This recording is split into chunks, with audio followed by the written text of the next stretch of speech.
Welcome to latest world news. Warsaw as President Obama prepared to meet with Ukraine's president-elect for the first time Wednesday, the U.S. continued to rule out providing weapons to help Ukraine fight against pro-Russian insurgents. Petro Poroshenko, the chocolate magnate who will be sworn in on Saturday, has said he will ask for U.S. assistance, including training and advice to modernize Ukraine's military and a grant of military equipment. State Department spokesman Jen Psaki reiterated this week that, "We will continue to review their requests," but that the U.S. policy hasn't changed regarding lethal weapons. When asked by a reporter here Tuesday whether the U.S. will provide such aid, Obama pointed out that during the Crimea crisis the U.S. provided non-lethal assistance. While Russian activity will be a prime topic of their meeting, he added, he and Poroshenko will also talk about energy supplies for Ukraine and efforts to rebuild its economy. "We're going to spend a lot of time on the economics of Ukraine," Obama said. Still, Obama used his visit to Poland a crossroads of the old Cold War to intensify a new-style standoff with Russia over Ukraine. In meetings with Polish and Eastern European leaders, Obama unveiled a $1 billion plan to bolster security for NATO allies and warned Russia that further aggression in Ukraine will bring more sanctions. The package, dubbed the European Reassurance Initiative by aides, is a powerful demonstration of America's unshakable commitment to our NATO allies, Obama said after meeting with Polish President Bronisław Komorowski.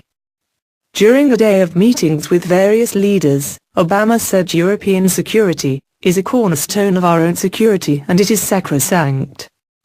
Under the $1 billion plan, parts of which must be approved by Congress, more U.S. troops would be rotated throughout Europe. There would be more land, sea and air military exercises and training missions throughout the continent. Assistance would also be available for non-NATO nations on Russia's border, including Ukraine, Georgia and Moldova. Russian activity in Ukraine will also be the major topic when Obama attends the G7 summit Wednesday and Thursday in Brussels. The president's trip wraps up Friday in Normandy, France, with a commemoration of the 70th anniversary of the D-Day landings. The ceremonies feature a number of world leaders including Russian President Vladimir Putin, who has clashed with Obama over Ukraine.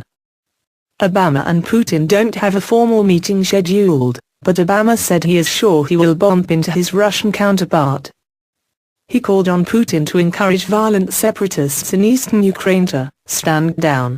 The president said that responsible behavior by the Russians could help rebuild American-Russian relations that have been shattered by Russia's annexation of the Crimea region of Ukraine. But, Obama added, "I think it is fair to say that rebuilding that trust will take quite some time." Obama also said that further Russian provocation will be met with further costs for Russia, including, if necessary, additional sanctions. Obama stopped in Poland to help commemorate the 25th anniversary of the nation's first free elections as the Soviet Union and the Cold War collapsed, making Poland a perfect place for Obama to talk about national self-determination in the wake of the Ukraine crisis. World War II began after Germany invaded Poland in 1939, yet the Poles wound up as Soviet vassals. Poland played a major role in breaking up the Soviet Union after the birth of the Solidarity labor movement led by worker Lech Walesa. Since it gained independence in 1989, Poland has been a particularly popular stop for presidents in the post-Cold War era, though Obama does have his share of local critics.